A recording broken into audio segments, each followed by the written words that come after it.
Welcome back, everybody, to another episode of Matt and Mike's X-Files CCG. We have an amazing guest today, Matt. We have the guest. The guest. We've been looking for. We have, and some creepy things went down that led us here.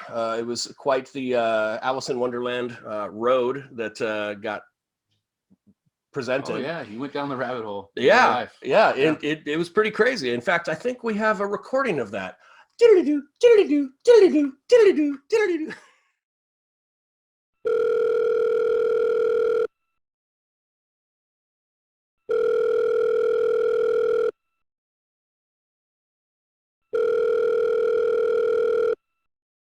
Hello?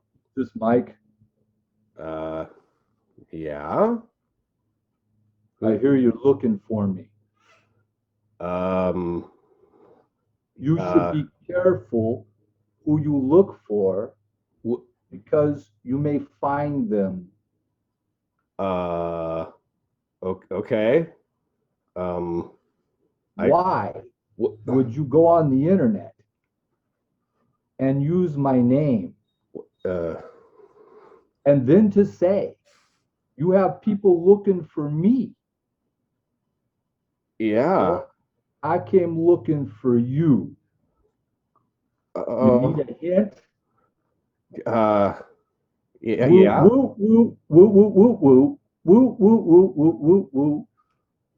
woo, woo, woo. What is happening right like an X-Files. Oh this is David May. Oh my God, it's David May. What? Holy crap, dude. Mike and Matt bringing back the mid to late 90s. Mike and Matt bringing back X-Files CCG. All right. So please welcome Mr. David May himself. David, welcome to the show. What? Thank you very much. Well, that's what a rabbit hole. I didn't know anybody was ever going to look under or in this hole ever again. Oh, dude. Yeah. So for some of the viewers out there that may not be familiar with how important you were to the game, kind of tell us what you did there and how you started. And oh man, chief bottle washer, right? I think that's what they call it. Yeah. Chief bottle washer. No, man, it was cool. I guess, and I'm fortunate, man, you know, that I got to live the dream. So I kind of was around X-Files almost from the beginning, which we would consider, you know, kind of the alpha play test. And then obviously got to kind of follow X-Files all the way to the end as a employee of US PC Games, a subsidiary of the United States Playing Card Company. So, and in that process, I think I hit every rung on the ladder, or it hit me. So that's kind of the short version. all right. And since the unfortunate demise of the game and everything that happened, I mean, what have you been up to lately? What are you doing these days? How many years has it been? 20 plus 25 years. God. Yeah. All So right. just short answer, 25 years, go. Short answer. Yeah, we obviously kept making games. Got to do Journeyman Press. Obviously, that's a different interview, right? Right. And from there, actually, I more what is it? Name tags and hairnets, right? Till I worked my way back to California. Where I guess I'm presently in Northern California, and is how does it go in Judge Dredd? I'm on the long walk. What is that to say? Taking the law to the lawless. I actually ended up a pastor. I know, stranger things. So I did a lot of stuff in between, but yeah, none of that's made possible without the X-Files. Yes, the X-Files CCG. Nice. Yeah. All right, so we'll just get into some awesome fan questions that we had for you, and you have no idea what we're asking you, so this could be an adventure right here. Oh yeah. You're getting to me before I forget. Maybe 25 years senility. Well, it's a terrible thing to waste. All right. Yeah. So Dax Golding, I don't know if you've ever heard of him. I've seen the name. I'm, I guess, a lurker, right? I'm in the shadows, which is why I was able to hear my name mentioned more than 3 times, thus triggering this moment. So yes, Dax. So Dax would like to know if you remember any prospective cards that you would like to have seen approved, and like, were there any that were turned down that you would have liked to have seen? Oh man. Okay. Everything after season 3, I wish was made. Wow. You know, honestly, it's really hard to answer that question, because really what was happening is that this was just kind of like an organic process. And it was a fun ride to be on, because obviously there you are watching episodes of the show. Really, the collectible card game was kind of like an interactive episode, right? And so in your interactive episode, you obviously wanted to play the agents, but you also really wanted to take on all the adversaries. When I say all of them, I mean all of them. And so obviously we did a pretty good job, I think. Next Games did a good job. And then as we were kind of getting to the end, because things go really quick, we were starting to pick off what we would perceive to be our favorites. And as fans, we're going to get the fan favorites. But to narrow it down to 1 or 2, you know, the approval process, I think there's stories about that have been told. All right. Mm-hmm. Yeah. It was a bear.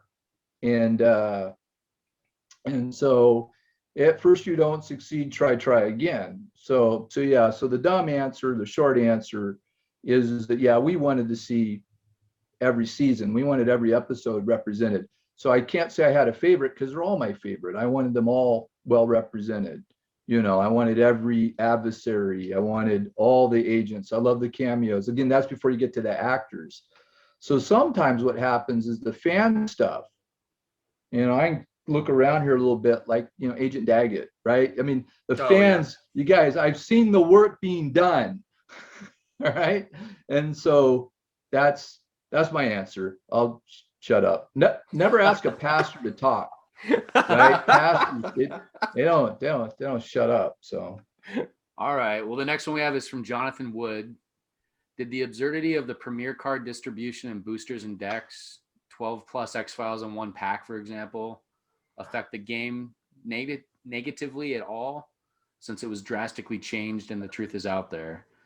And while I understand the image rights issue, do you think that if the next expansion had dropped before, that it may have kept the game going longer?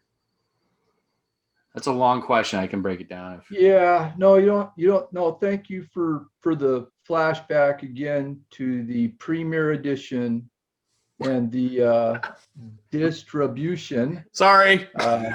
Yeah, guys, this was great. I'm glad that we got to talk about these things. Like the fan. Almost knocked the camera over. All right, let's do it. I can do it. All right. So one of the many rungs that I hit my head on when I first came to work for the United States Playing Card Company at the US PC Games, which I believe was around January 3rd of what is that, 90? That don't matter. But bottom line is this: Premiere had just dropped. It had been out for 3 months, and my job was customer service. So back in the day, we had, you know, an AOL email address and a published long distance phone call. And people were glad to use that AOL email address and make a long distance phone call to get answers. So long question, long answer. Yes, the distribution did impact the overall reception to the game. The infamous Gen Con deck that was released was released because there was no product, right? And so right after Gen Con, there was a huge push to get the product out before Christmas. As you can imagine, as much as I enjoy this stuff, it was a business. I don't know what they were thinking, making money, and and so there was huge pressure, and unfortunately, the pressure got, I guess, to the process. And so if that answers kind of that question, yes, it was a nightmare on all levels, because if you did open up that booster pack with a dozen X-Files in it, right, which were not playable, if you did cherry pick, I mean, I'm gonna like start getting twitches here. if you cherry pick the ultra rares, if your cards were crimped, if the decks again were not properly distributed, if you didn't even get a playable deck, I mean, and so much was riding, because in one regards, on the initial onset or the initial distribution of the X-Files, it was really a collectible card game. So it was targeting gamers. I think that's an important distinction, because we have X-File fans. I would call them true believers, right? And then we got the gamers, right? I kind of got hired because I was gamer first, X-Files second. I'm sorry, but not all of us were, gamer first, X-Files second. We get plenty of guys that were definitely X-Files first, gamer second. And it's weird to put it that way. So when the product finally, got out of the game store into, let's say, comic book distribution, into more traditional gift specialty, those are the collectors. And again, they were hungry for an interactive product. Because remember, we're telling a story, right? We're shuffling episodes together and we're kind of telling our story. Whereas, for the gamers, it's, show me the cards, help me be competitive, help me, really have a balance and play the game. And so the first distribution, the premiere, ultimately it was a rush job. I'm not throwing anybody under the bus. If anything, I was under the bus. Yeah, you're the one that had to answer all the phone calls, right? I did indeed. There was another customer service rep. He found other forms of employment. I was just happy to be there, and I did believe. And so obviously we realized that some of the nuances of the game, there was a lot of detail, right? Example, killer cards. There was a need to maintain collectability. You can't just keep reprinting. And of course, the big kid on the block was Magic the Gathering. And so obviously, like I said, if we're gamers first, then a lot of the decisions are being made to kind of to affect gameplay and to service that market. If we're collectors first, we still were able to successfully meet the requirements. Yeah. Right. And so that's why the truth is out there. That's why we went to a revised second edition within months. Right. And then that was our apology. That was to make sure people got into the game and could play the game. Yeah. In addition to collect the game. If I remember, which I'm getting old now, right? It's been years, but the second half of the question, actually, it's been minutes. The second half of the question was the viability. If we had gotten the expansion out, would that have turned the ship around? Sadly, no. And the reason why, just like a good X-Files, no one, well, until maybe now, if I even remember this correctly, no one would have ever known what happened. right? And that's because it's almost an interesting case study in itself, how the X-Files collectible card game came into existence.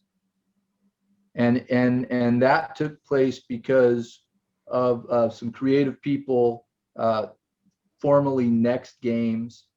So obviously, if you've got the box and you look at the rule book, I always joke, if you look at the last page of your advanced rule book, you'll see a bunch of names. That's one of the ways I can remember my name, because it's there. And so they had the relationship, right, with, at the time, Donruss, which was a Leaf company. And of course, they were specifically making baseball cards. And they had a relationship, obviously, with a company called NLS, November Laser and Shear. And that relationship led to a licensing opportunity, of all places, with Fox, who at the time had offered collectible cards to a company called Topps. Everybody still with me? Oh yeah, that's a Yeah, rabbit hole. Wow. So all that had to kind of work its magic, had to work that out. And eventually, what people might not know is that Donruss, which was, I believe, Leaf was owned by a company in Norway. Somebody can fact check me later. I can hear keyboards and Google picking up now, right? But they sold. They were kind of broken up, right? Because it's business. And in that process, the United States Playing Card Company, which, by the way, had a relationship, of all things, a brief relationship with a company called Wizards of the Coast, because, as it's been noticed, I believe, was one of the only locations in the United States of America with a Heidelberg sheet-fed 7-color press. Wow. And enough Kohler paper and the secret sauce to coat the whole thing with, so that you had snap and slip, meaning you had a card that you could shuffle and deal. The United States Playing Card Company saw the opportunity for collectible card games and became a suitor to acquire the license, which basically, again, now is in the hands of Donruss Leaf, and has the blessing, if not to offer financial support to Topps. You got, right now, all those names I mentioned, they're all going to get paid a percentage, right? I'm not giving away trade secrets here. Welcome to licensing. Yeah. And so that was a pretty decent buy-in for the United States Playing Card Company. And that buy-in, along with what we said, these obstacles of production, that put a ton of burden on the game. And it's not the game's fault. I believe in the game. I do know sometimes, creative types, designers, they're artists, they can get moody, they don't always play well with others, but we had really captured, again, like I said, the ability to interact with and kind of have your own episode. And there were mechanics of the game that I absolutely loved and adored. And then again, like I said, there was that little extra level of detail that maybe I might have had a different opinion on. But then again, I went on to design a game for Age of Empires. And I think you needed a PhD in statistics and history in order to play my version. So much for being kid friendly. Yes, that's, forget it. Age of Empires. We're here for X-Files. So I think I answered both questions. Yeah. You did. Great. We screwed up Premiere, and the expansion wouldn't have saved. Well, kind of along the same lines, Jason Dinger would like to know which card took the longest to develop, and which one did you take pride in getting released? Oh, well, any card. No. And again, this is almost like, what was your favorite card, our release card? And again, because I got to be there for the whole shooting match, right?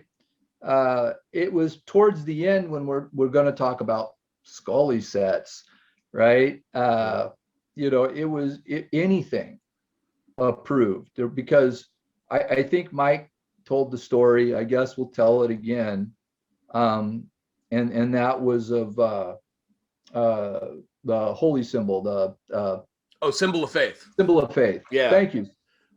As long as you're here to help my memory. But what I do remember is, as has been mentioned, that card went into revision.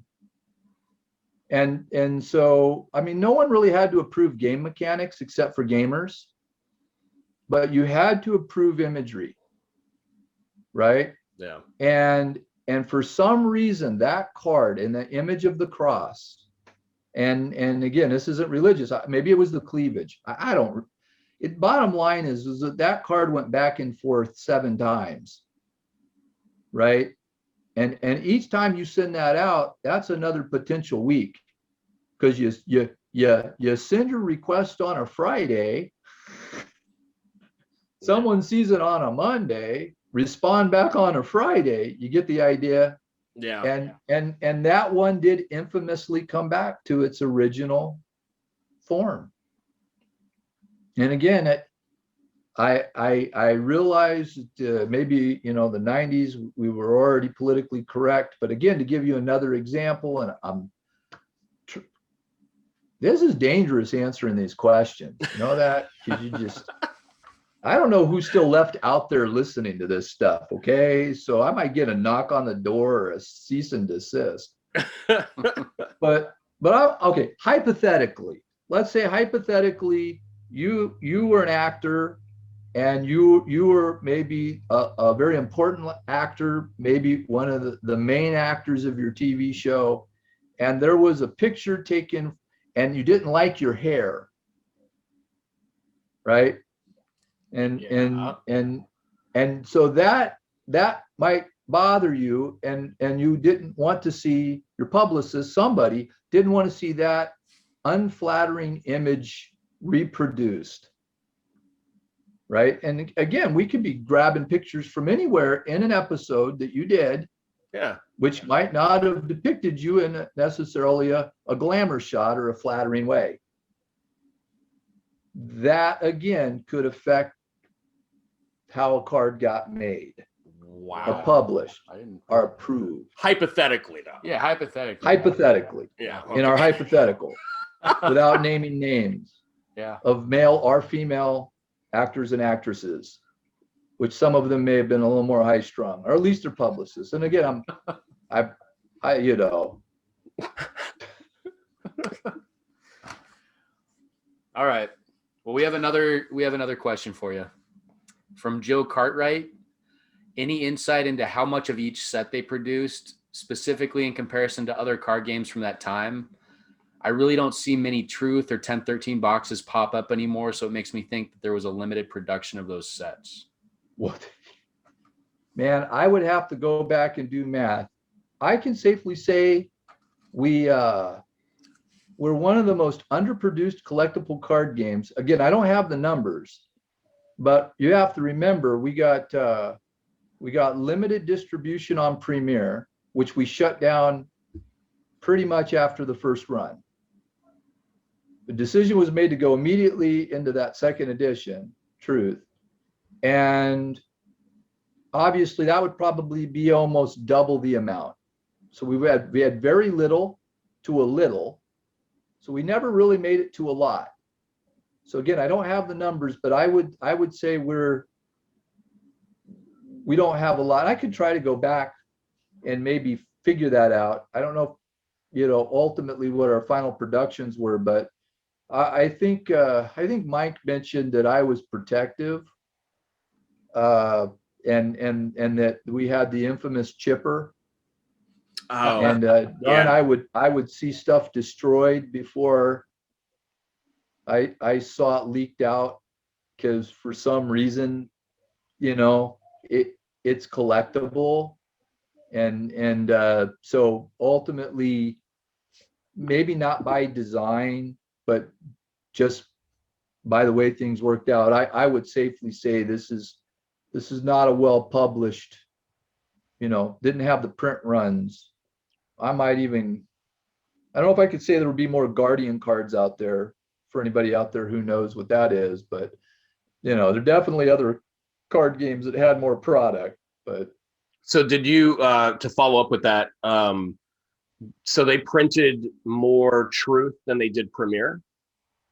yeah, I would think that we had an opportunity to print more, just a little bit more. It might not have been doubled. Okay. Right? Because we were so the product, as with anything, this was a X-Files. This was a Fox licensed TV show. So it wasn't supposed to just go into the comic book shop or into the game store, right? Because even back then, on a good day, let's just say we put all those together, maybe back in the late 90s, I don't even know if you could get 10,000, dedicated comic book, maybe with baseball card and, adventure game stores, which, usually you went to one place and they had at least two of the three, right? Mm-hmm. They had, D&D and comic books, or they had baseball cards and Magic. So right there, you got probably just over 10,000 stores. So, I mean, you're trying to get a display into every store. But when you think, well, wait a minute, can we get into Walmart? Or, now suddenly your print runs are gigantic. And to my knowledge, no one ever bought this product at Walmart. No. So no, you didn't. No. Not even when it was, maybe it leaked into Myers or Target. And again, we're not here for that part of the equation, but Mike wasn't the only guy kind of sniffing around looking to see what was going to happen with the leftovers. I think he's already been here. You've already talked to him. So yeah. Oh, yeah. But yeah, they're again, it's business. And so yeah, we and again, you can print the card backs, because it doesn't matter what edition it is, you got card backs. So you can just print all the card backs you want and just wait to put something on the front. And so you almost, back in the day, print to demand. But yeah, that's the best I could give. I don't have numbers, but if I'm guesstimating, yeah, we had less of that product than other CCGs. All right. Next question comes from Christian Kretschmer. Sorry if I'm mispronouncing that. Did the development team have any game concepts that they did not include in the game that you're aware of?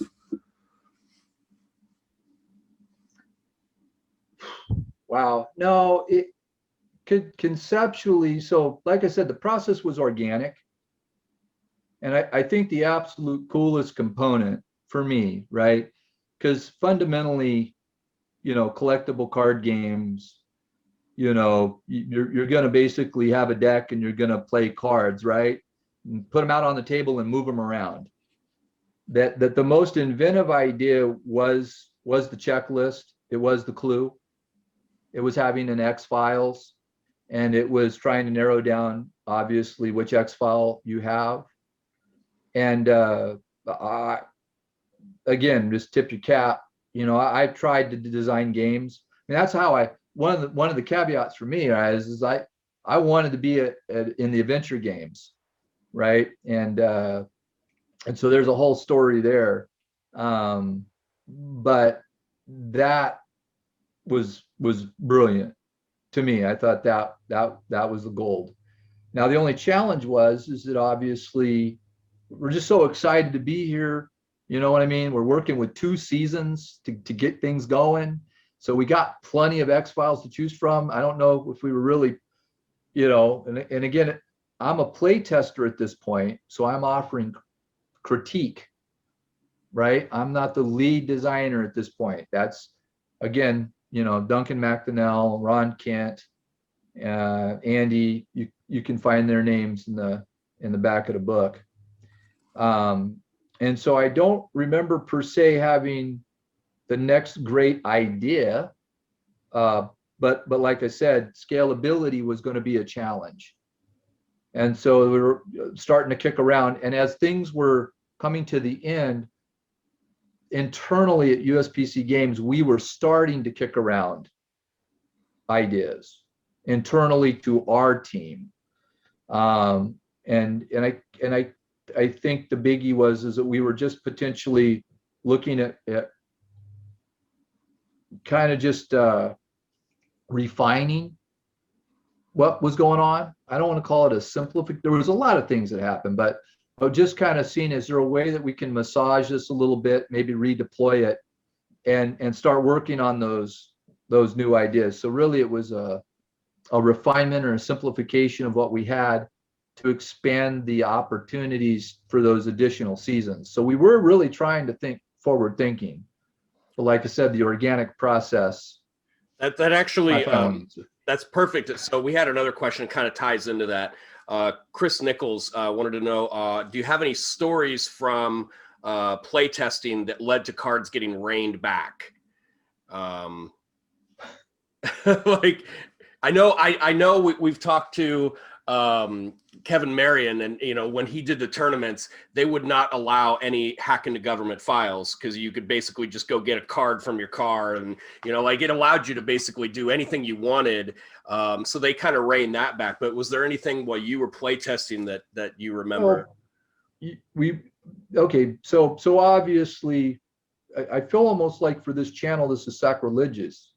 Yeah. Right. But we're all playing Magic. I mean, technically we're playing other games. So back to Ring of Maroof, or if you're familiar, and again, you might not be, you're going to go fetch cards from outside the game. I wish we could say we were the first ones, but obviously, there was a Scheherazade. It's giving up my age, Magic. When did you play? Alpha. So Arabian Nights, which basically you had to stop a game to go start another game. And so there were these, disruptive cards. I believe Alien Harvester, right? Oh, yeah. It's a Chaos Orb. Yeah. So, I mean, I feel bad. I don't even want to admit, now, see, I'm going to get sued now. You guys really ripped off Magic? Lawyers are standing by. Did you ever rip up an Alien Harvester and use it that way? Yeah, of course, because you got to. That's that. So, okay, I'm digressing. I apologize. But you mentioned Kevin, okay, and Kevin picked up the torch from when we were going to conventions and do tournaments. And if there's a subcomponent to the story of X-Files, it was the cons.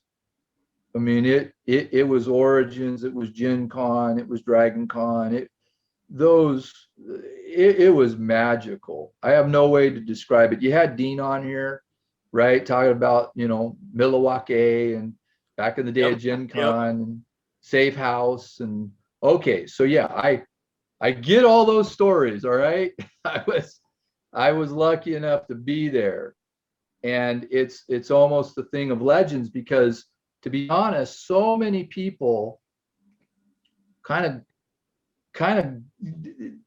I mean, we were the island of misfit toys. So many people got to participate in that regards, right? And whether it was the special agent program or seeing us at shows, and back to the going crazy, we would basically go to these conventions, we'd be there 3 or 4 days with no sleep, going 24 hours a day before there were energy drinks.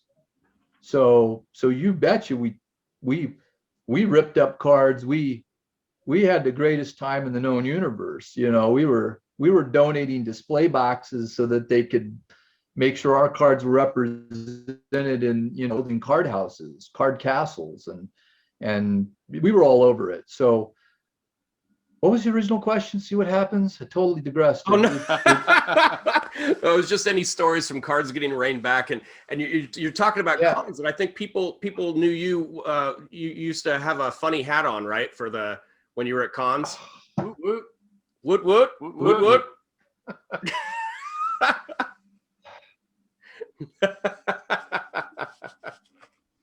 Ah, man. Yeah, there we go. It's so dignifying. I should wear this on a Sunday. It'd be like, he lost it. So, but they already figured that out. So, yeah. So yeah, you got to wear the hat. So back to the cards. Well, you might talk me into this someday. I'd have to go find it. I'd have to find this giant box of alpha, alpha and beta and expansion, and you get the idea, cards, which was funny. Even more cards. This will make show and tell a little easier. Just in case there was show and tell. This is when we had the let's see if I can find it here. Yep. Okay.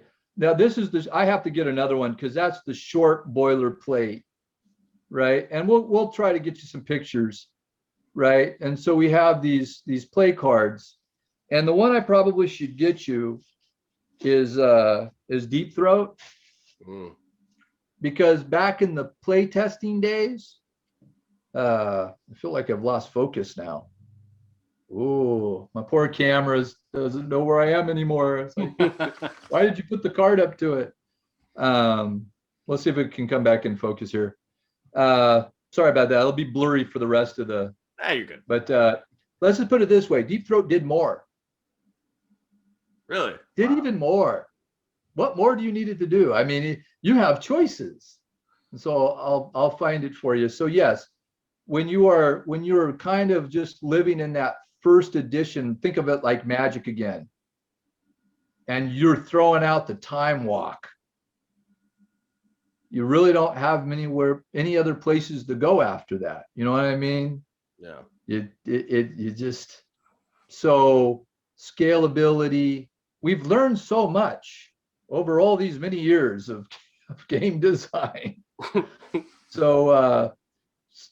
So yeah, just there were plenty, but again, there were hundreds, probably, I don't know, conceptually maybe about at least 500 cards on the board, right? And trying to marry mechanics while still capturing the theme without falling into cookie cutter, which is back to, +1 +1 +2 +2 +2 +1 +1 +3 blow my brains out figuratively. So all right, well, we have another question from Chris Nichols. It's a good question. He's basically saying there were other CCGs at the time that have still today a continued fan base, and they've gone on to make homemade sets created not for profit. And he's saying he knows you can't speak for the people that own the rights, but he'd love to see the Scully's birthday set get printed, and he wants to know if you'd give your blessing for that, if that's something you'd ever want to see. Well, obviously, I'll bless anything, but my blessing, as we pointed out, that doesn't count. Yeah. So obviously, as I mentioned, there were a lot of people that were involved in the making of this product. And as far as the master, you would have to probably talk now to the mouse. And oh yeah. I actually started going down that rabbit hole, and they actually have a link like for questions about getting rights for usage and stuff, and there's a link that says frequently asked questions. I'm a YouTube personality and I'd like to use it, one of your items, and you click that. I'm like, oh sweet, they got an FAQ for that. Awesome. And I click it and it's like, no. Bye. So yeah,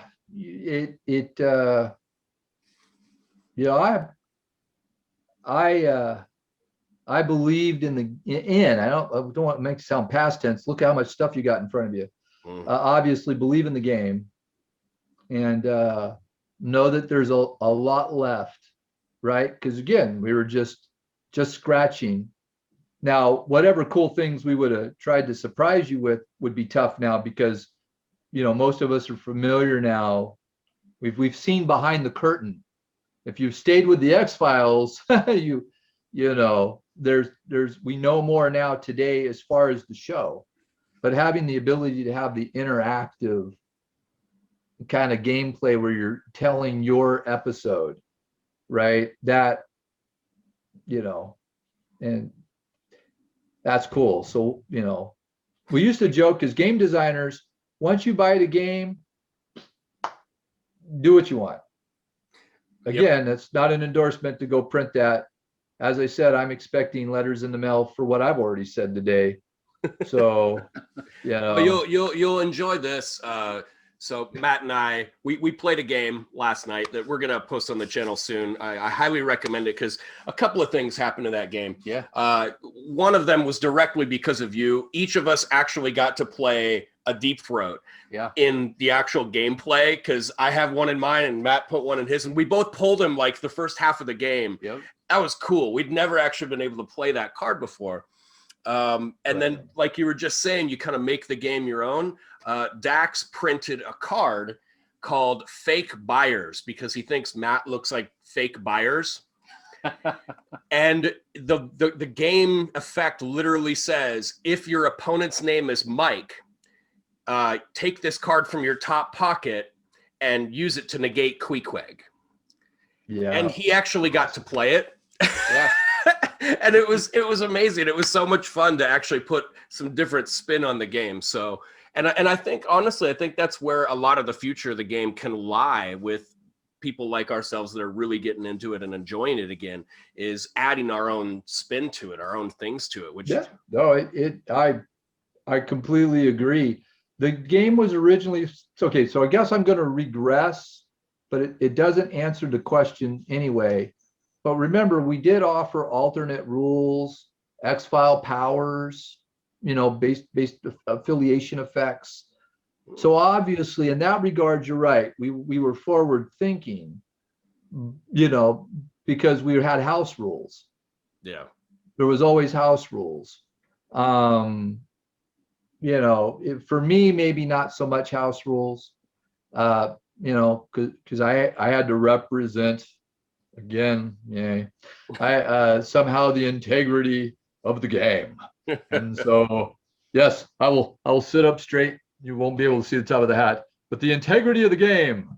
And so, yes, I had to play by the letter of the law, and answer what those, obscure or opaque rule, whatever.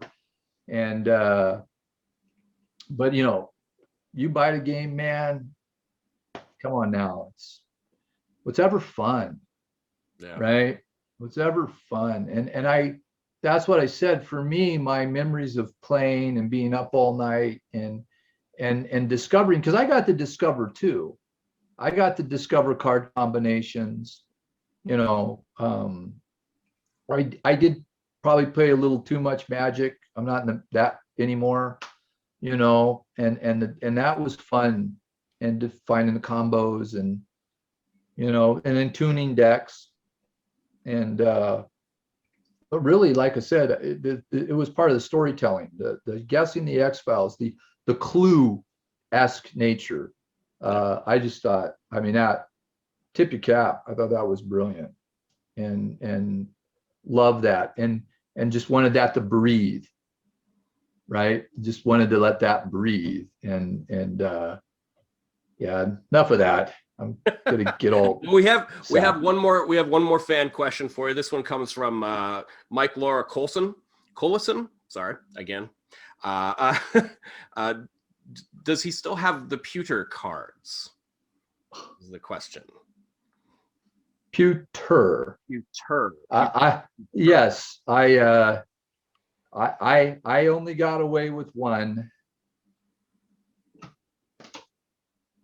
And it just so happens for this occasion, I'm actually broadcasting of all places in my son's room, because, I won't show it. He's all, Dad, you can't be in my room, but this is, it's a shrine, kind of. And so obviously, yeah, that's my card carrying identification that I was in the club. It sounds like they're all accounted for at this point too. I believe we know that I believe now we got 5 of these boulders exist and 2 Scullies exist. And I don't know if it was Kevin who gave up again. I'm sorry. The Medusa. No. Some people just didn't like their hair. Okay. Just not happy with the hair, especially not in 3-dimension pewter. So I believe in my head, I know where they all are, but one did escape, we'll say, into the wild. I think one did leak out of the related individuals who would have been close to these things, but the remaining owners, no, they're not for sale. Yeah. Yep. But one may have leaked out into the world, and I think it's in Europe. But we didn't have GPS back then, or we'd be tracking it right now. Yeah, I was gonna say, I thought we know who you are. I thought there were microchips in those things, Like, yeah. But they were this big. Yeah. Glued to the back. Well, David, we really had to have the whole box. Yeah, right. We really appreciate you taking the time to talk to us and answer fan questions. Yeah, I did have a lot of people on the channel actively looking for you. Yeah. Well, I'll pretend it worked. Yeah. And don't make me come looking for use. Yeah, right. We should ask theoretically, if we ever had a time where we set up a tournament or something, would you be interested in playing the game again? Let's see here. I look over here. All right. I do have a deck that's dedicated to playing the basic game. Oh, yeah. All right, Gen Con. Nice. What? Huh? and then in the case that I was supposed to play, the way the rules worked was this. If you won a tournament, part of your prize was you got to play me. Okay. And so this was my original deck. I think it was Kevin that was like, yeah, Dave's just throwing cards out there. This was my original deck that you would have to take on. And I'm just fanning a few out here. Mm-hmm. Yeah. You'll pause them later. So if you look at that. Looks like there's a smoke in there. Yeah, some other guy in there. So if you really want to I guess see what's left in this deck, we could potentially arrange a time to play by the book. Yeah. Because this was designed to play by the book. All right. So, Well, we've got some stuff in mind. We've got some avenues, because I don't know if you were aware, at one point there was an online not forum, but like it had all these collectible card games that you could actually go on and pick, and you could play people. And somebody had uploaded all the cards, and you could literally go and play the X-Files online. You could create your own decks, and then all of a sudden it just shut down magically. And it just, the people that made it, they just disappeared. So it it exists. We just are trying to find it. As did a lot of things from 15 years ago. Yeah. Even 10. I was, I mean, Wayback Machine, man. That's that's where we're at now with some of this. Yep. You know, as crazy as that sounds, remember the email address was you know, AOL. We were on dial-up, right? So yeah, a lot of things have changed. We have the technology. There's been advancements in CCGs. That's true. So yeah, I'm reachable. So You should. So we're going to take one moment since you're here, since this has been a long time in the making, and you and I have talked a little bit about this. There was the contest originally with the premiere set, and Matt and I were two of the original winners. I mean, not grand prize winners, but we got a No One So Paranoid, I believe, and a T-shirt and whatever it was in the mail. And we've been working exploited the system. Yes. Yeah. And I think we knew you exploited the system. Well, we let you slide. I didn't know how a fax machine worked, though. Every which way. I just put it in a bunch of times, and I got like 3 in the mail. I don't know. But we've been fortunate enough to not only obtain things from the contest. I don't want to give too much away, but we have recreated it basically. Yep. And we'd like to take this moment while you're here with us to officially announce that the contest is going to begin very, very soon. And we have a grand prize. I'm going to grab it real quick. Oh, yeah. Yeah, so those of you who are aware of the original contest, you should know that we've added layers to it. Yes. So you'll have an up those of at you the beginning. That have been there from the beginning. Yeah. This is the grand prize. This is a 100% complete set of Premiere, as well as Truth, as well as 101361, as well as every promo, including No One So Paranoid and Deny Everything. And there are some of these cards that are signed by the actors. Yeah. This will be the grand prize that Matt and I will be giving away to the first person to complete our challenges, if you will. Yeah. So be paying attention to our videos. Yeah. Be listening and watching for clues. Look at the cards themselves, and this could be coming your way. Yeah. More details will be announced soon as far as the specifics of the contest, rules. This isn't anything, like, you must, get a game piece or, just weird crap like that, because we're just doing this because we want to do it. But it's very real, and we're excited to announce it with you with us.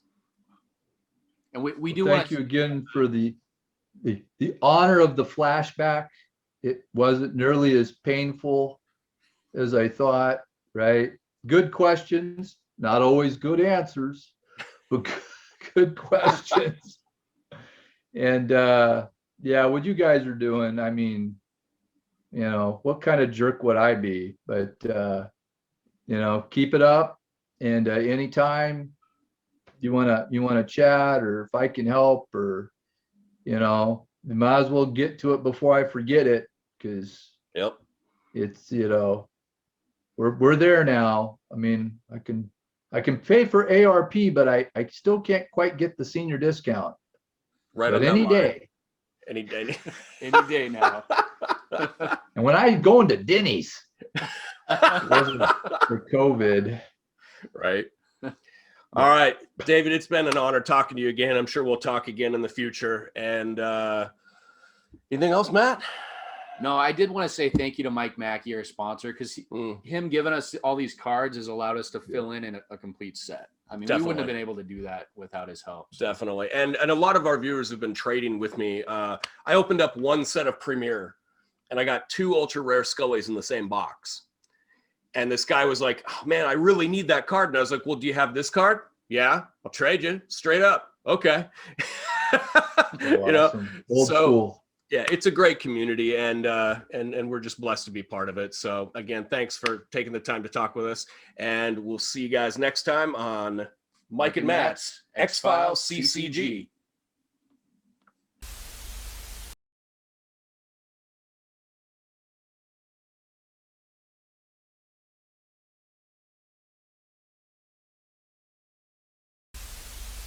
That was a lot of fun, David. Yeah. No. Thank you guys. All right. Later. All right. Bye. Peace.